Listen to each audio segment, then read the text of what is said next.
സൂറ ഫാത്തിഹയിൽ അടുത്ത വരുന്ന 3 ആയത്തുകൾ അൽഹംദു തൊട്ട് അൽഹംദുലില്ലാഹി റബ്ബിൽ ആലമീൻ, അർറഹ്മാൻ റഹീം, മാലിക് യൗമിദ്ദീൻ, ഇത് 3ഉം കണക്റ്റഡാണ്.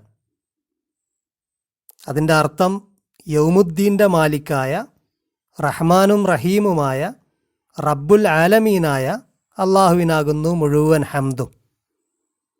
യൗമുദ്ദീൻ എന്ന് പറഞ്ഞാൽ പ്രതിഫലത്തിൻ്റെ ദിവസം, വിചാരണ എന്നും പ്രതിഫലം എന്നൊക്കെ പറയാം, വിചാരണയുടെ ദിവസം. ആ ദിവസത്തിൻ്റെ മാലിക് ഉടമസ്ഥനാണ്. അതുപോലെ റഹ്മാനും റഹീമുമാണ്, നിലക്കാത്ത തീവ്രമായ കാരുണ്യമുള്ളവനാണ്. അപ്പോൾ യൗമുദ്ദീൻ്റെ മാലിക്കായ പ്രതിഫല ദിവസത്തിൻ്റെ യജമാനനായ പരമകാരുണികനായ റബ്ബുൽ ആലമീനായ അള്ളാഹു. റബ്ബുൽ ആലമീൻ എന്ന് പറഞ്ഞാൽ റബ്ബ് പടിപടിയായിട്ട് വളർത്തുന്നവനാണ്. തർബിയത്ത് എന്ന് പറഞ്ഞു കഴിഞ്ഞാൽ ഘട്ടം ഘട്ടമായിട്ട് വളർത്തുന്നതിനാണ് പറയുക. അപ്പോൾ മുറബി എന്നുള്ള അർത്ഥത്തിൽ തന്നെയാണ് റബ്ബും.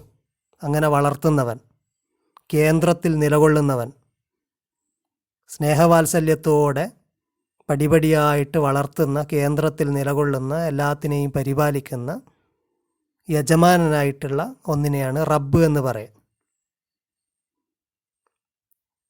അള്ളാഹു റബ്ബുൽ ആലമീനാണ്.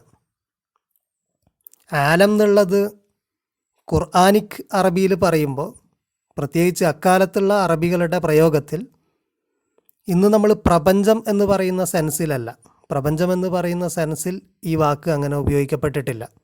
പക്ഷേ പിൽക്കാലത്ത് വന്ന നമ്മുടെ തിയോളജിക്കൽ ഡിബേറ്റുകളിലൊക്കെ അങ്ങനെയാണ്. ആലം ഖദീമാണോ എന്നൊക്കെയുള്ള ചോദ്യങ്ങളിലും ചർച്ചകളിലൊക്കെ പ്രപഞ്ചം തന്നെയാണ് ഉദ്ദേശിക്കുന്നത്. ആലം, നമ്മൾ ഈ കാണുന്ന പ്രപഞ്ചം എന്നുമെന്നുമുള്ളതാണോ അതോ സൃഷ്ടിക്കപ്പെട്ടതാണോ എന്നൊക്കെ പറഞ്ഞ് വലിയ ഡിബേറ്റുകൾ നടന്ന സമയത്ത് ആലം എന്നുള്ള വാക്ക് അവിടെ കുറിക്കുന്ന പ്രപഞ്ചമാണ്. പക്ഷേ ഖുർആനിൽ ഉദ്ദേശിക്കുന്ന ആലം മനുഷ്യരുടെ ലോകം അല്ലെങ്കിൽ ജിന്നുകളുടെ ലോകം, ഇങ്ങനെ ഇത്തരത്തിലുള്ള സൃഷ്ടികളാണ്. ഇത്തരത്തിൽ ഇൽമുള്ള സൃഷ്ടികൾ എന്ന് പറയാറുണ്ട്, അള്ളാഹുവിനെ അറിയിക്കുന്ന സൃഷ്ടികൾ എന്നൊക്കെ അർത്ഥത്തിലാണ് ആലം എന്നുള്ള പദം ഉപയോഗിച്ചിട്ടുള്ളതായിട്ട് പറയപ്പെടുന്നത്. അങ്ങനെ വരുമ്പോൾ മൊത്തം മനുഷ്യരുടെ റബ്ബ്, മനുഷ്യരുടെയും ജിന്നുകളുടെയും ഒക്കെ റബ്ബ്, അല്ലെങ്കിൽ അവർക്കറിയാവുന്ന മറ്റ് സൃഷ്ടികൾ, മറ്റെല്ലാ സൃഷ്ടികളുടെയും റബ്ബ്, മുഴുവൻ അത്തരത്തിലുള്ള സൃഷ്ടികളുടെ റബ്ബ്, മനുഷ്യർ, ജിന്നുകൾ, മലക്കുകൾ തുടങ്ങിയിട്ടുള്ള സൃഷ്ടിജാലങ്ങളുടെ റബ്ബ്. അബ്സ്ട്രാക്റ്റ് സെൻസിലുള്ള സ്പേസോ അല്ലെങ്കിൽ അബ്സ്ട്രാക്റ്റ് സെൻസിലുള്ള യൂണിവേഴ്സോ ഒന്നും ഈ വാക്കുകൊണ്ട് അക്കാലത്ത് ഉദ്ദേശിക്കപ്പെട്ടിരുന്നില്ല. അപ്പം മനുഷ്യരുടെ മുഴുവനും റബ്ബായ, കാരുണ്യവാനായ, അതികാരുണ്യവും തീവ്രമായ അതികാരുണ്യവും നിലക്കാത്ത കാരുണ്യമുള്ളവനുമായ, വിധിനാളിൻ്റെ യജമാനനായ അള്ളാഹുവിനാകുന്നു എല്ലാ ഹംദും. അൽഹംദു, സർവ സ്തുതിയും, ഹംദ്. അതിൽ മദഹുണ്ട്, പ്രശംസയുണ്ട്, ശുക്റുണ്ട്, അഥവാ നന്ദിയുണ്ട്. പ്രശംസയും നന്ദിയുമൊക്കെ. ഹംദെന്ന് പറഞ്ഞു കഴിഞ്ഞാൽ നമുക്ക് വളരെ ഹൃദ്യമാകുമ്പോൾ നമ്മുടെ മനസ്സിൽ തോന്നുന്ന ഒരു മനോഭാവമാണ്, മനസ്സിൽ തോന്നുന്ന ഒരു, നമ്മുടെ മനസ്സിലുണ്ടാകുന്ന ഒരു തരം വികാരമാണ്. നമുക്കൊരു കാര്യം ഹൃദ്യമാകുമ്പോൾ, നമുക്ക് വളരെ ഹൃദ്യമാകുമ്പോൾ നമ്മുടെ മനസ്സിൽ തോന്നുന്ന ഒരു പ്രത്യേക തരം തോന്നൽ. അള്ളാഹു റബ്ബാണ്, എല്ലാറ്റിൻ്റെയും യജമാനനും പടിപടിയായിട്ട് എല്ലാത്തിനെയും വളർത്തുന്നവൻ അവനാണ്. അവൻ്റെ അനുവാദമില്ലാതെ, അവൻ്റെ അനുമതിയില്ലാതെ ഒന്നും ഈ ലോകത്ത് നടക്കുന്നില്ല. എല്ലാം അവൻ തീരുമാനിക്കുന്നത് മാത്രമേ നടക്കൂ. അവൻ്റെ തീരുമാനത്തെ ചോദ്യം ചെയ്യാൻ ആരുമില്ല. എന്ന് മാത്രമല്ല, അവൻ റഹ്മാനും റഹീമുമാണ്. അതുകൊണ്ട് തന്നെ അവൻ്റെ തീരുമാനം ഏറ്റവും ബെസ്റ്റായിരിക്കും. കാരണം അവനാണ്, അവൻ്റെ കാരുണ്യവും നമ്മുടെ കാരുണ്യമൊക്കെ താരതമ്യം ചെയ്തു കഴിഞ്ഞാൽ നമ്മുടെ കാരുണ്യം കടലിലുള്ള മുഴുവൻ വെള്ളത്തിൽ നിന്ന് ഒരു തുള്ളി എടുത്താൽ ഉണ്ടാകുന്ന അത്രയൊന്നും ഉണ്ടാവില്ല. അപ്പോൾ അതിതീവ്രമായ അനന്തമായ കാരുണ്യമുള്ള അവൻ ലോകങ്ങളുടെ മുഴുവനും റബ്ബായിരിക്കെ അവൻ എന്ത് കാര്യം തീരുമാനിച്ച് നടപ്പിലാക്കിയാലും, ഈ ലോകത്ത് എന്ത് നടന്നാലും, അതൊക്കെ ബെസ്റ്റാണ്. അത് നമുക്ക് ഹൃദ്യമാകണം. നമ്മളെ ജഡ്ജ്മെൻറ്റിൽ ചിലപ്പോൾ അത് നമുക്ക് അപകടമായിട്ടാണ് തോന്നുക, അതൊരു നഷ്ടമായിട്ടാണ് തോന്നുന്നത്. അത് നമ്മുടെ ജഡ്ജ്മെൻറ്റാണ്. പക്ഷേ ആ ജഡ്ജ്മെൻറ്റിൻ്റെ ബേസിൽ നമ്മുടെ ഹൃദയത്തിൽ ഒരു അനിഷ്ടം അള്ളാഹുവിനെ കുറിച്ച് ഉണ്ടാകരുത്. എന്തേ അള്ളാഹു അങ്ങനെ എന്നോട് ചെയ്തു? അത് ഹംദിൻ്റെ അഭാവമാണ്. ഹംദ് എന്ന് പറയുന്നത് നമുക്ക് അള്ളാഹുവിൻ്റെ എല്ലാ ചെയ്തികളോടുമുള്ള തൃപ്തിയാണ്. അത് ബെസ്റ്റാണ് എന്ന യക്കീൻ, നല്ലതിനായിരിക്കും എന്ന ഒരു ഊഹം പലരും പറയാറുണ്ട്. പക്ഷെ അതല്ല, നല്ലതിന് തന്നെയാണ് എന്ന 100% ഉറപ്പ്. ആ ഉറപ്പിൽ നിന്നാണ് നമുക്ക് ആ ഒരു മനോഭാവം അല്ലെങ്കിൽ ആ ഒരു വികാരം നമ്മുടെ ഹൃദയത്തിൽ ഉടലെടുക്കുന്നത്. അൽഹംദുലില്ലാഹ്, ബെസ്റ്റാണ്. അതുകൊണ്ട് എല്ലാ പുകഴ്ത്തലും, ഒരാളെ നമ്മൾ പുകഴ്ത്തുന്നുണ്ടെങ്കിൽ അയാളുടെ ക്വാളിറ്റി കൊണ്ടാണല്ലോ പുകഴ്ത്തുക.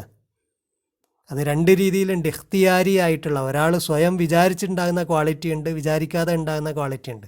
അങ്ങനെയാണ് മുഫസ്സിറുകൾ ഇതിനെ തരംതിരിക്കാറ്. ഉദാഹരണത്തിന് ഒരാളുടെ ഭംഗിയൊന്നും അയാൾ വിചാരിച്ചിട്ട് കിട്ടുന്നതല്ല. അതിനെയൊക്കെ പുകഴ്ത്തുമ്പോഴാണ് പൊതുവേ മദഹ് ചെയ്യുക എന്ന് പറയാം.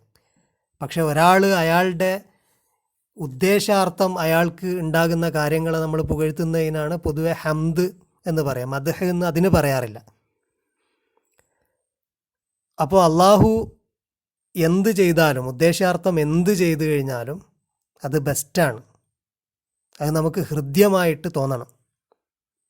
അതൊരു ലെവലെത്തുമ്പോൾ നമുക്ക് തോന്നും. ആ ലെവലെത്തുമ്പോഴാണ് നമ്മുടെ ദുആ ഒക്കെ പെർഫെക്റ്റ് ആകുന്നത്. അതുകൊണ്ട് ദുആയിൻ്റെ പെർഫെക്ഷൻ വന്ന് നിൽക്കുന്ന ഹംദിലാണ്. ദുആ കറങ്ങിത്തിരിഞ്ഞ് ദുആയിൻ്റെ തുടക്കവും ഒടുക്കവും ഒക്കെ ഹംദാണ്. സൂറ യൂനുസിൽ പറയുന്നുണ്ട്, സ്വർഗത്തിലെത്തിക്കഴിഞ്ഞാൽ ആഖിർ ദഅവാഹും, അവരുടെ അവസാനത്തെ അവിടുത്തെ ദുആ എന്താണ്? അനിൽഹംദുലില്ലാഹി റബ്ബിൽ ആലമീൻ എന്നുള്ളതാണ്. അൽഹംദുലില്ലാഹി റബ്ബിൽ ആലമീൻ എന്നതാണ് അവരുടെ ലാസ്റ്റ് പ്രാർത്ഥന. സൂറ ഗാഫിറിൽ കാണാൻ കഴിയും, ഹുവൽ ഹയ്യു ലാ ഇലാഹ ഇല്ലാഹു, അവൻ ഹയ്യാണ്, അൽ ഹയ്യാണ്, സ്വയം ജീവനുള്ളവൻ അവനാണ്, അവനെ കൂടാതെ ഒരു ഇലാഹുമില്ല. ലാ ഇലാഹ ഇല്ലാഹുവ ഫദ്ഉഹു, അതുകൊണ്ട് അവനോട് ദുആ ചെയ്യൂ. മുഖ്ലിസീന ലഹുദ്ദീൻ, മുഖ്ലിസീന ലഹുദ്ദീൻ, കീഴ്വണക്കം, അനുസരണ അവന് മാത്രം, നിഷ്കളങ്കമായി അവന് മാത്രമായിക്കൊണ്ട്, അവന് മാത്രം നിഷ്കളങ്കമായി കീഴ്പ്പെട്ടുകൊണ്ട് അവനോട് ദുആ ചെയ്യൂ. എന്നിട്ട് പറയുന്നത് എന്താ? അൽഹംദുലില്ലാഹി റബ്ബിൽ ആലമീൻ.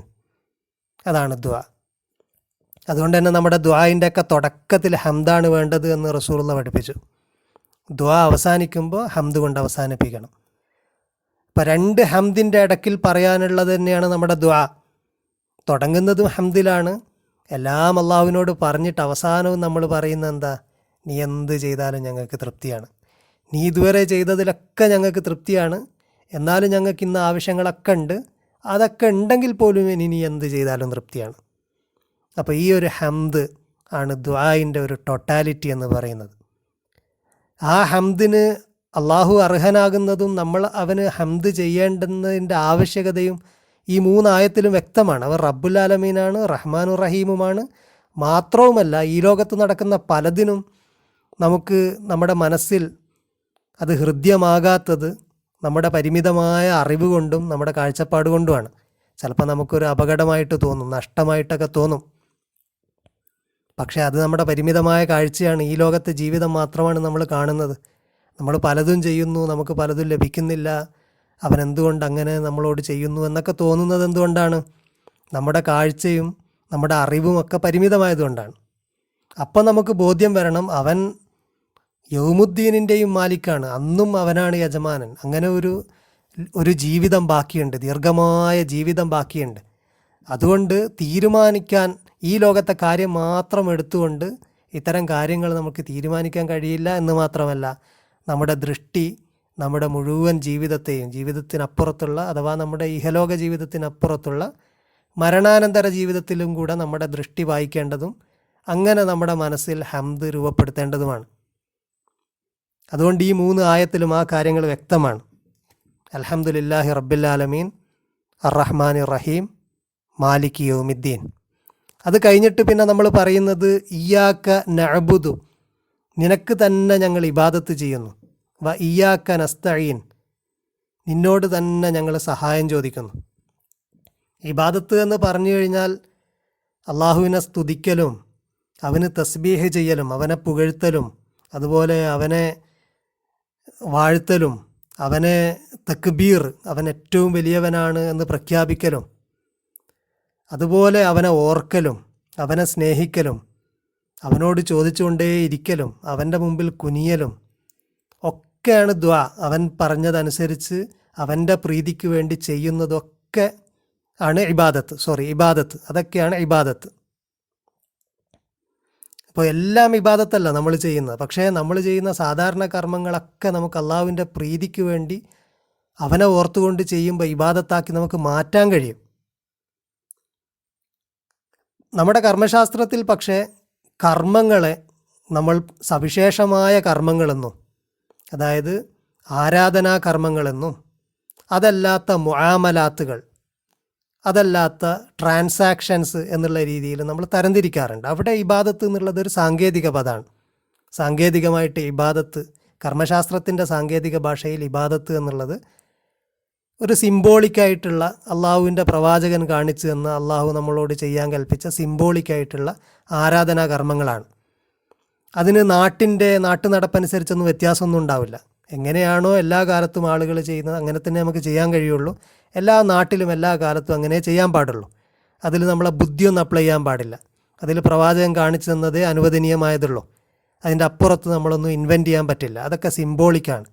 അതിൻ്റെ ഗുണങ്ങളും ലക്ഷ്യങ്ങളൊന്നും നമുക്ക് കൃത്യമായിട്ടെല്ലാം അറിയേയില്ല. ഉദാഹരണത്തിന് നിസ്കാരം കൊണ്ട് എന്താണ്, ആരോഗ്യം മെച്ചപ്പെടാനോ ആണോ എന്നൊക്കെ നമുക്ക് വെറുതെ തോന്നാമെങ്കിലും അതൊന്നും ആയിരിക്കണം എന്നില്ല അതിൻ്റെ ഉദ്ദേശ ലക്ഷ്യം. അല്ലെങ്കിൽ മനസ്സമാധാനം ഉണ്ടാകാൻ എന്നുള്ളതൊന്നും അല്ല അതിൻ്റെ അൾട്ടിമേറ്റ് ലക്ഷ്യം. അതുപോലെ സക്കാത്ത് കൊടുക്കുന്നത് ദാരിദ്ര്യ നിർമ്മാർജ്ജനത്തിനോ അല്ലെങ്കിൽ പട്ടിണി അകറ്റാനോ ഒക്കെ നമുക്ക് അങ്ങനെ തോന്നാമെങ്കിലും അതിൻ്റെയൊന്നും അൾട്ടിമേറ്റ് ഉദ്ദേശ ലക്ഷ്യം അതാണ് എന്ന് പറയാൻ കഴിയില്ല. അതുകൊണ്ട് തന്നെ നമ്മൾ മനസ്സിലാക്കിയ ഉദ്ദേശ ലക്ഷ്യത്തിനനുസരിച്ചിട്ട് ഇബാദത്തുകളിൽ മാറ്റം വരുത്താനും കഴിയില്ല. അതിനെക്കുറിച്ച് കർമ്മശാസ്ത്രത്തിൽ പറയാറുള്ളത് അത്തരത്തിലുള്ള ഖിയാസുകൾ ഇബാദത്തിന് അത്തരത്തിലുള്ള റാഷണൽ റീസണിങ് ഇതിൽ അപ്ലിക്കബിൾ അല്ല എന്നുള്ളതാണ്. അപ്പം അത്തരം സംഗതികളെ കുറിക്കാൻ വേണ്ടിയിട്ടുള്ള ഒരു സാങ്കേതിക പദമാണ് കർമ്മശാസ്ത്രത്തിലെ ഇബാദത്ത്. പക്ഷേ ഇവിടെ പറയുന്ന ഇബാദത്ത് എന്നുള്ളത് അള്ളാഹുവിന് മുമ്പിൽ ഒരു അടിമ ചെയ്യുന്ന, അവൻ്റെ പ്രീതി കാംക്ഷിച്ചുകൊണ്ട് ചെയ്യുന്ന, അവന് സമർപ്പിച്ച് കൊണ്ട് ചെയ്യുന്ന എല്ലാമാണ്. അപ്പം അവൻ്റെ പ്രീതിയായിരിക്കണം ലക്ഷ്യം, അവന് വേണ്ടി എന്നുള്ളതായിരിക്കണം, അവൻ്റെ മുമ്പിലായിരിക്കണം. അങ്ങനെ ഞങ്ങൾ നിനക്ക് ഇബാദത്ത് ചെയ്യുന്നു. പക്ഷേ നമ്മളങ്ങനെ വിചാരിച്ചാലും ഇബാദത്തിന് പോലും നമുക്ക് കഴിവില്ല. അപ്പോഴും സഹായം അള്ളാഹുവിൻ്റെത് വേണം. അതുകൊണ്ട് അള്ളാഹുവിനോട് സഹായവും തേടുന്നു. നിന്നോട് തന്നെ ഞങ്ങൾ സഹായം തേടുന്നു. ഇബാദത്തും നിനക്ക് തന്നെ, സഹായവും നിന്നോട് മാത്രം. എന്നിട്ട് നമുക്ക് ചോദിക്കാനുള്ള പ്രധാന ചോദ്യം പിന്നീടാണ് വരുന്നത്.